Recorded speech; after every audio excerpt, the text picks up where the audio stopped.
Hello, everybody, and welcome to Eat or Not to Eat.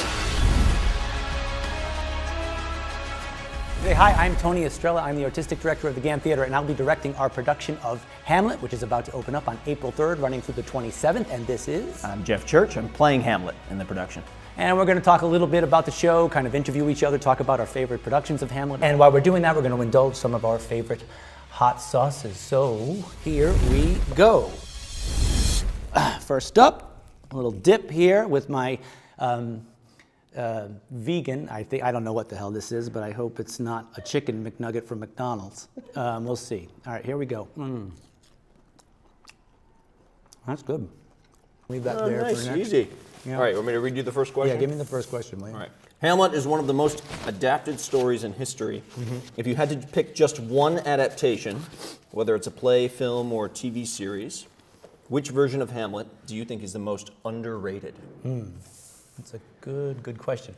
I would say it's not quite Hamlet, but it's a version of Hamlet. It's A Midwinter's Tale, Kenneth Branagh's kind of Christmas version of Hamlet that he did in black and white. It's a film version. I recommend it highly to anybody out there who hasn't seen it. It's really wonderful. It's a comedy, actually, about doing Hamlet in a church at Christmas, and the church is going to be shut down, and the production almost doesn't get off the ground. What about you? I don't know. I think maybe I would probably say Kenneth Branagh's film. I don't think that it's underrated, but it's unabridged. Yeah. So I think that a lot of people probably turn away from it. Yeah, it's 4 hours long. 4 hours long. It's got Our an production's intermission. not going to be 4 hours long, I promise you that. Great. All right. How about number two? Yeah.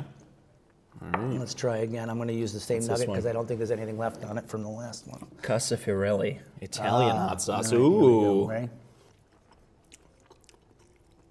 Yeah, it's nice. Yeah, it's got like a what is that? What is that hot sauce that every restaurant has on the table? The one that what is it? You know, the regular one. It's Which like one? What, Tabasco? Yeah, Tabasco. Yeah. Yeah. It tastes like that. Yeah. All right, good. You asked me this next question, number two. The Lion King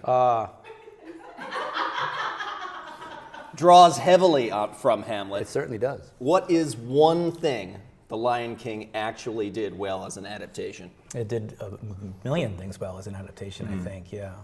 Probably Ophelia's suicide. I don't remember. Oh, The Lion King, I'm sorry. Yeah. Sorry, I'm mistaken. I was like, I didn't see that version of The Lion King, though I'd like to. Director's What did cut. it do? The I would director's say, well, Jeremy Irons, number one, right? Oh, as Scar. As Scar, who's the Claudius character, is perfect. And then there's Nathan Lane, and there's so many great voices in there, and they really get it. And there's some very, very moving stuff in there. What about you? What do you think? Probably the relationship to the father. Yeah. You know, we get, in The Lion King, you actually get to see Simba and Mufasa having their relationship, which you only kind of hear about in the play. Yeah. But they do the ghost well as well. Yeah. And then all the characters are represented, even though a lot of them don't die. Yeah. Like they do in the play. But there's a Polonius, there's a Rosencrantz and Guildenstern. Right, Circle of Life and all that shit, Circle right? of Life and all that shit. Yeah. No, it's brilliant. That's great. All right, number three. Okay. All right, number three. All right, here we are. What is this? Cancer? What does it say? Canso sauce. All right, let's try the Canso sauce. I'm going to go for a bigger dip on this one with this whole little, I don't know, a little bland. At least in the first thing, right? It's sweet. I don't taste a little spice on the back of it. There's something in the back of the throat, but no need to go for the milk yet. All right, next question. At this point, we've both played Hamlet in Hamlet, George Bailey in It's a Wonderful Life, a live radio play, and Sir Andrew Aguecheek in Twelfth Night. Jeff, what's another character Tony has played that you'd like to play? And for me, what's a character that Jeff has played that I would like to play? Jeff, let me ask you that first. What's another character, being much older than you? This is a much easier question to answer, I think. Yeah. I want to play Vanya at some point. Yeah, for sure. You got to be 47 to play Vanya, because he says his age in the thing, 47. So I was exactly 47 when I played it. Yeah. Really? Yeah. So when I got to perfect. say I'm 47 years old, in 13 years I'm going to be 60. What am I going to do with all that time? And now I've only got 6 years till that, so I'm like, oh Jesus. What's a character that you've played that I would like to play? I would like. What do you say in the play? if you would be as old as me, if like a crab you could could go walk backward? backwards. Yeah, I'd have to put myself in a time machine. But have you played any? I'm trying to think if you've played any characters beyond your scope at this point. I mean, that you should have played. Definitely. Yeah. I played Laurence Olivier at Burbage.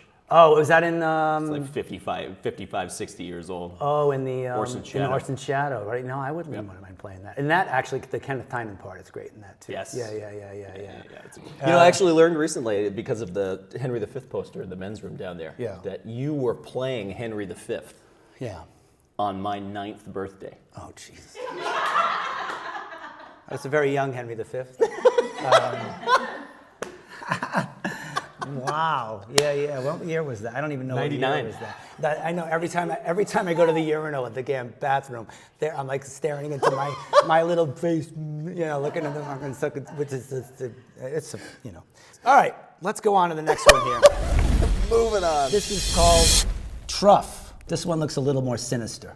All right, here we go. Yeah. All right, here we go.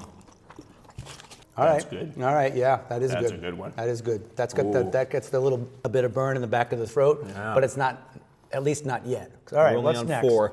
We're on 4. This is question 4. If you had unlimited resources, Yeah. how would you assemble your dream Hamlet film adaptation? There it is. It's starting. Yeah, The hiccups are coming. Oh no. Your dream Hamlet film adaptation, cast, director, etc. I told you. Oh, wow. Yeah. I don't know. That's such a huge It is question. it is a big question. So, but I guess let's try to be who would be the best possible actor other than you to play Hamlet in the film adaptation where we could pay someone $50 million or something like that. I would have loved to have seen, and I'd love to see it on film, Ben Whishaw play Hamlet. Yeah, I've Yeah, only yeah. found clips. Yeah, Some of yeah, those yeah. soliloquies. Yeah. Apparently it was wild. Yeah, he's such a fantastic actor. And, Yeah. so many of the actors you'd put in there, Andrew Scott, et cetera, and we'll talk about some of them have already heard, they all get a chance to play it if they're serious about it. It's weird too because the role is so large and specific that there have been a million Hamlets and Right. not one of them has been the same. Yeah, it's a tough question. I'm sure we'll see a Timothy Chalamet Oh, yeah, no question. Yeah. version of course. Hamlet at some point. I would have loved to have seen, or maybe she'll still do it because she experienced, but the dream for me would be to see Kate Blanchett play it. Oh, yeah. She's, older than the character now, but because she does so many experimental things, it would just be great to see her get a handle of that language. Yeah. Brilliant. Well, Ian McKellen just did the 80 years old. age-blind Yeah, version, yeah, right? yeah. Which you can get away with if you're Ian McKellen. of course, Yeah. probably the only context. He looked you good get in a away hoodie, with. though, too. He looked. It took about 20 years off. Got down to 60. Great. All right, number 5. Here we go. This going one. on here? Yeah. Here we go. All right, dig in. It's not bad. This is gonna get hot. Is this one of those delayed reaction? There is my nose is running, so I think there might be a bad omen for things to come. All right. Rank these Hamlet adaptations from best to worst, ignoring the ones we haven't seen. We got Olivier in 48, Nicol Williamson in 69, Mel Gibson in 1990, Ken Branagh in 96, Ethan Hawke, David Tennant, Benedict Cumberbatch. What's your favorite? David Tennant's probably my favorite. Your favorite? Yeah, I don't know if the adaptation, the film, is the Yeah. best film of the list here, Yeah. but I think David Tennant's my favorite Hamlet. Yeah. Out of those, I would go with Ken. Kenneth Branagh, 1996. Yeah. Of course. Because his Henry V. If you've never seen Henry V, watch Henry V too. That's a better film even than the Hamlet, actually. And I think the greatest Shakespeare film that you could ever see. And it changed my life. I Same. want to do it. Yeah. When Trinity did the Henry ad back in Yeah. the aughts, Yeah. we watched Ken Branagh's film in Yeah. preparation for going to see Henry V. Yeah. And been reading Shakespeare ever since. Yeah. So that's my favorite, I'd say. After that, Cumberbatch was, I thought, really good in that Yeah, production. great that Lizzie production, Turner too. production. I didn't see the David Tennant. I've only seen clips of the Tennant. Nicol Williamson, the movie is not great. It's not great. And this is, maybe I'll have another little piece here in honor of Marianne Faithfull, who just passed, who plays Ophelia in that production. Here's to Marianne. So long, Marianne, as Leonard Cohen would say, was great. But the film isn't great, and he's crazy and weird. But what about Mel? Crazy Mel. I don't like Mel Gibson's performance. Yeah. And Franco Zeffirelli just ripped it to shred. right. But Glenn Close. Glenn Close, yeah. Ian Holm is fantastic. Alan Bates. Alan Bates. Yeah. Paul Schofield is the Yeah, ghost. there's a lot of great Oh people my in God. that one. And then who have we missed? Oh, of course, Ethan. Ethan does he does To Be or Not to Be. Doesn't it come over like an answering machine? Or something like that? He does it like videotaping. It's like a selfie in a video store or something like that. Not because anything's burning right now, but just because I think I've got one lodged right here in the old. Yeah. Anything else on those? I think we covered everybody. Olivier, of course. Well, I mean, classic. Yeah, classic and brilliant. Also ripped it to shreds, though. Right. That tagline at the front of it, too. What is it? The tagline he put at the beginning of the film. What does it say? This is the story of a man who could not make up his mind. Yeah. Everyone's like, what the fuck? Yeah, That's not true. No. All right. Number 6. I think this is the second half of the thing where things start to get interesting here, right? What is this called? Yes, this one is Secret Aardvark? Secret Aardvark. Oh, jeez. All right, let's try the Secret Aardvark first. Let's save this half for. This looks. I like the hotter color sauce. of this. It looks like you know the supervisor's choice when you were in school. Do you ever have that when hot lunch? No. Oh, you went to good schools. But at hot lunch, they would have supervisor's choice like once every couple of weeks, and it was usually Salisbury steak is what they called yeah. it, and it had a sauce that looked like that, but probably didn't taste quite as good. Yeah, That's good. but it's good. Yeah, that's all right. Yeah. Are these gonna get hot, Uh-oh. guys? Famous last words. I know. I'm just. All right, what's the next question? Oh, explain that photo. So we have props now. So I'll ask you to explain your photo first. Oh, Jesus. Explain, Jeffrey, that photo. So I played Sister Robert Ann in a production of Nonsense Amen. Tell that I know that show a little bit, but what is the Amen? What is that? Why is it Amen? Well, it's a pun. It's a play on Amen. Could you explain what a pun is? Amen. To our audience. I don't think I could. Yeah. But it's all men. It's all men. Men play the nuns. And How many of those sister act? No, it's not sister act. I know there's a few sister acts too, but how many of those nonsenses are there? There's like 40 of them. There are a isn't lot there? of them. Yeah. Yeah. Yeah, it's a nonsense. It's a franchise. Yeah, it's a franchise. Yeah, absolutely. Yeah, Just they're making kind of bank. Oh, I can feel that. Secret Aardvark is secreting now. Yeah. It's happening. Yeah. My tongue is getting numb. Well, Yeah. it's probably a good thing Yeah. It's good though. with what's It's good. coming. All right. All right, your turn. Yeah. Oh, dude. Please explain this. All right, there's a lot of explaining to do here. Now, that's me, in case you were wondering. Back in 1980, I don't know, 7 probably, I was a junior or senior in high school. And I'm wearing a t-shirt, a Metallica t-shirt, that has a toilet bowl, which is appropriate for this, with a hand coming up with a sword, and underneath of it it says "metal up your ass," and it was a great shirt that all of the kids wanted back then, and which I think is probably going to happen to us later after we finish all of this. It's going to feel like No question. metal up your. But if you see on the back, this is the coolest part of this. Right there, these two things, so 2 posters of the second greatest guitar player, which after Eddie Van Halen, of course, which is Randy Rhoads, who died at 26. So now that we've done one for a little bit for Marianne Faithfull, this is for Randy. But he was brilliant. If you know Crazy Train, you'll know the solo. So anyway, those are my 2 Randy Rhoads posters, and my metal. No, here it comes. My metal up your ass T-shirt. That hair too is in my license picture from 1988 when I had to get my new license at 18 and it didn't fit in the box.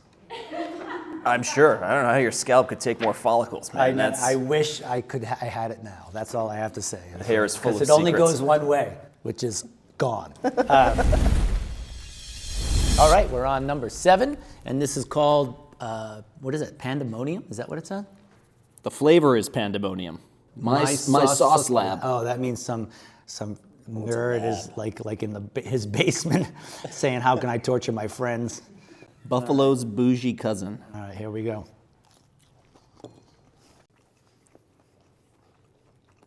Oh yeah. Yeah, It's got habanero on that one. Yeah. But still, I'm waiting for the kick. Wait, what is it? This is 8 out of 10 for them. 8 out. What is 8 out? What is the 10? I don't. There's like a meter, right? With it goes from like, it starts at acid reflux, and 10 is like Crohn's disease. Yeah. So where are we at? We're at diverticulitis at this point. Yeah. All right, what's next? To be or not to be gets all the limelight. Of course, we even call this to eat or not to eat. What is the best Hamlet deep cut that you feel should get more attention? Oh, man. A lot of deep cuts. How All Occasions Do Inform Against Me is incredible. Yeah. And was cut from the folio. So there are so many published versions of Shakespeare's plays from round about the time that he was writing or just after he died. The folio was the big compendium of plays they put together after he died, his company of actors and stuff. Yeah, getting some A little bit. some gum numb right now. Yeah, it's nice. Yeah, it is nice. It's nice, it's light.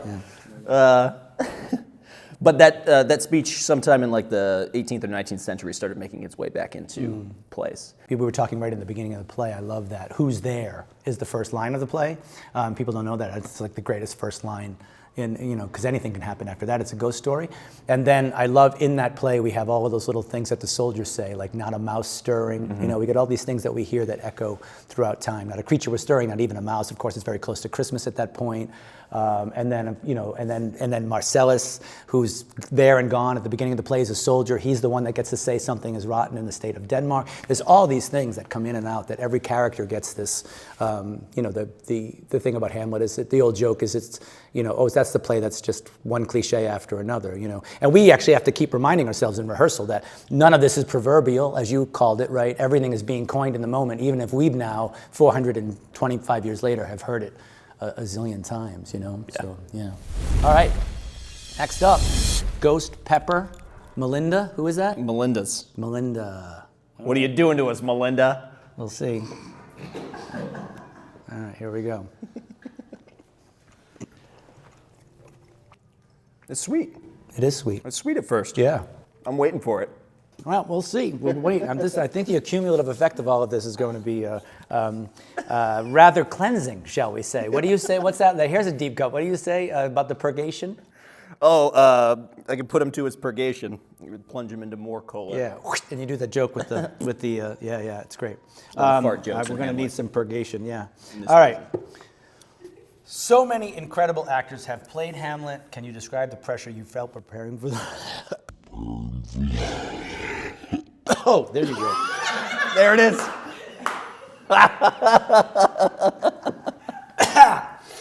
Can you describe the pressure you felt? That's the ghost fucking pepper. Yeah. Appropriate for this play. There's a lot of ghosts and it is a ghost story. Can you describe the pressure you felt preparing for the role? And do you, Jeff, and Tony, did you feel more or less pressure your second time playing the character? What kind of pressure do you feel?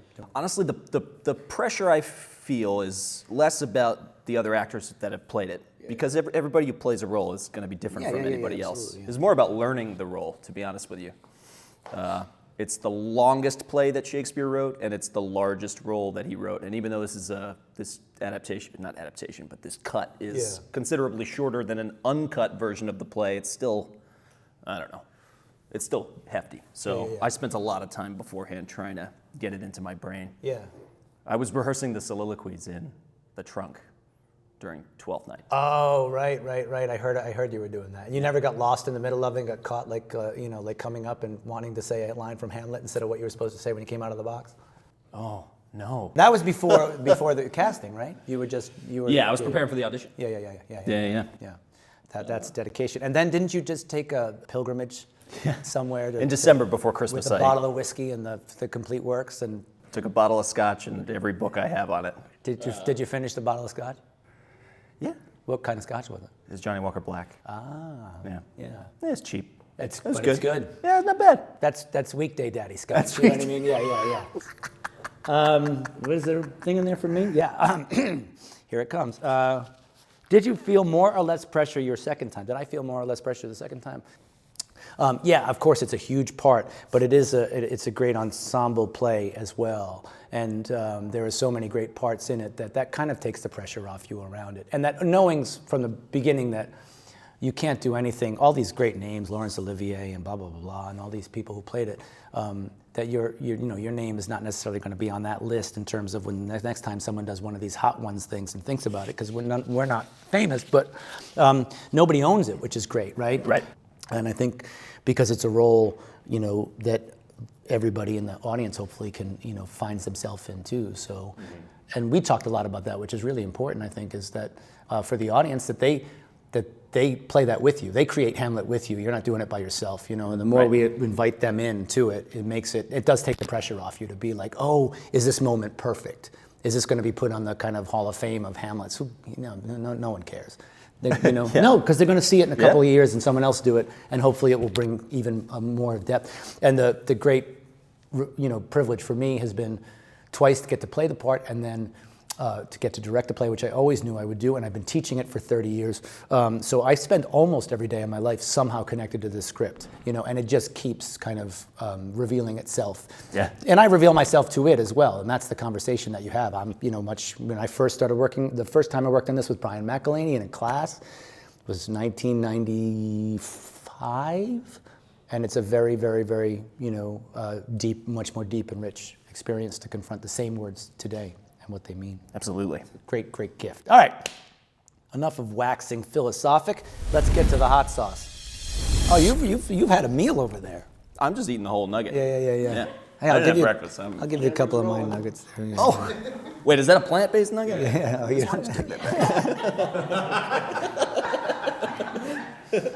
Thank you for that. That's very generous. But. So what's up next is, what's the name of that one? That one looks like something bad. Da Bomb. Yeah. Beyond Insanity. Oh, we're getting closer to Crohn's disease now. Where are we? We're in, what would they call this? What's a good name for this? Ooh. All right. Yeah. Here we go. Gird your loins.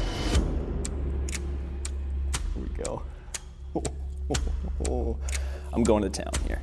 I want to go to town. Jesus.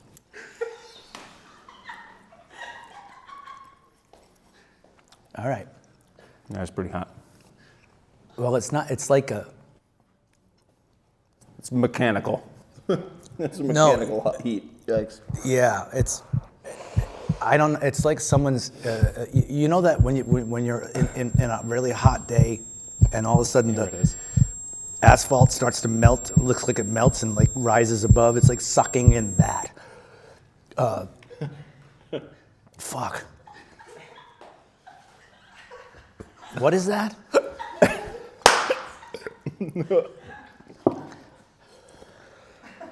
The bomb is what's going to be coming out on the other end is not going to be. Oh man! Yes. What's the question? This is why we do this. All right. Let me read it and try to get through it here. What scenes in Hamlet are most often cut or truncated? And which of those moments do you feel deserve to stay in most productions? I think my molars are on fire. It feels like it's. It feels like it's. Like someone's got one of those. What are those old-fashioned things they pump a fire? Bellows. What was the question? What scenes are often cut or truncated that you think should be in there? Oh, well, what are we, hold on a second. Because we didn't really cut massive, Jesus, it's hard to talk. Yeah. No, we didn't cut much. Even the Ronaldo scene made it in there. Yeah. We cut a lot. I mean, like I said, it's not 4 hours. It's a lot shorter than that, but we didn't cut any big sections out of the. I gotta get this. I don't want to touch my face now. Can I get? No big sections. Get that out of here. It's mostly like little lines here and there. The Ronaldo scene is super fun. This would be the time where can you get a close up? You can get this glycerin tear coming down my cheek, and I'll look like Meryl Streep in Sophie's Choice. You just notice I'm using this and not my fingers, so because if I. It just keeps coming back. Yeah. It won't stop. You know what is that we did definitely cut that would be fun to do, which is the dumb show before the play begins. I will say that there are some great descriptions in some of the ghosts' speeches. That just because of the breadth, the length of those things. It actually feels like this. There's all these descriptions, and the ghost says, I got poison, and it curdled through my veins. And fast on fires. Exactly. Shakespeare has a lot. What's Kelby's line? To the quick of the ulcer? Maybe that's the name of that one. Quick of the ulcer is number 9, because, I'm crying. All right. I specifically requested this one. John ordered it. And Did I'm you have so you had glad. it before? No, but it's on the show that we're replicating right now. It's always the one that breaks people. Well, that's not even number 10. Whew, I know. Well, there's this pepper that John had that he gave me. I still have it. Put it in chili, but you have to put like one fork tine worth for a whole pot. And if you touch your eyes with it, you go blind. It's like Hold on a moonshine. Yeah. No, Fork tine? You know, you take a fork tine and you just put the tine in and you put Can we it in. check him on that word? A tine, that's a word. I know, And then- sorry. You just, But I vocabulary. still have it. It's a little thing this big, and he drew a skull and crossbones on the top of it, so that you knew, like, if the cat got it, he was dead. You know what I mean? All right, let's fuck. What's this one? All right, this is the last dab. All right, go ahead. Away we go. Oh my God, it's chunky. Yeah. I could just hear some breaths when there was too much. They were like, "That's unwise, son." I have such doubts. Not bad. We'll see. A step down, I think. Nope. What's the question? Spoke way too soon. What's happening? It's hot.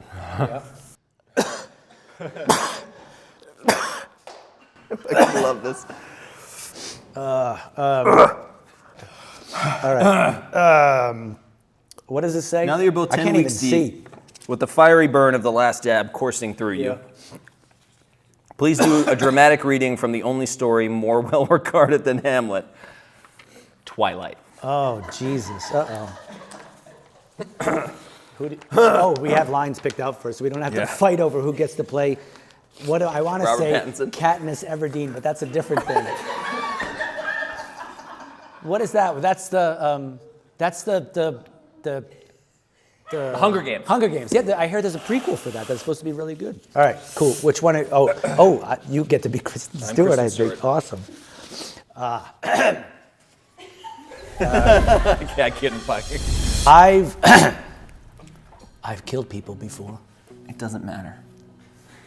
I wanted to kill you. I never wanted a human's blood so much in my life. I trust you. Don't. I'm here. I trust you. My family, we're different from others of our kind. We only hurt animals. We learned to control our thirst, but it's you. It's your scent. It's like a drug to me.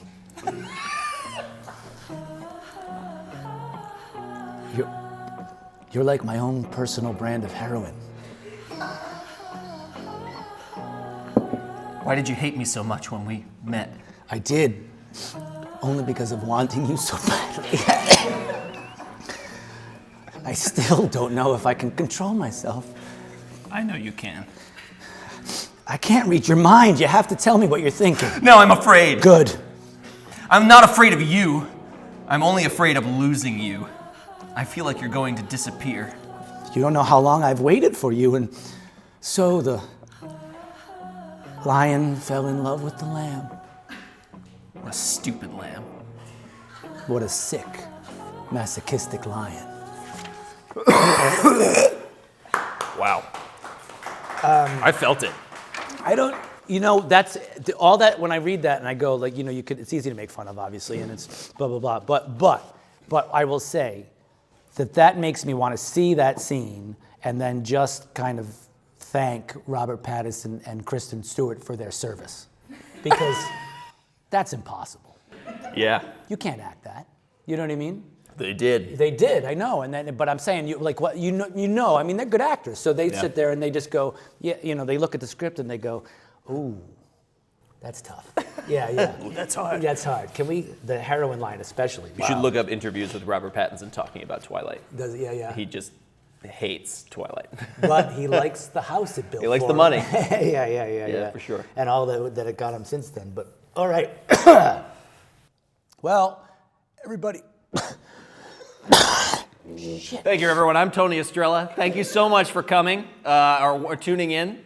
The GAM is produced. I tried so hard. Keep going. Hamlet, April 3rd through April 27th here at the GAM Theater in Warwick, Rhode Island. Yeah. Check it out. Come and check it out. This guy's amazing. This is the whole cast. And there won't be any hot sauce on the night, but maybe in the concession. Who knows? But thank you.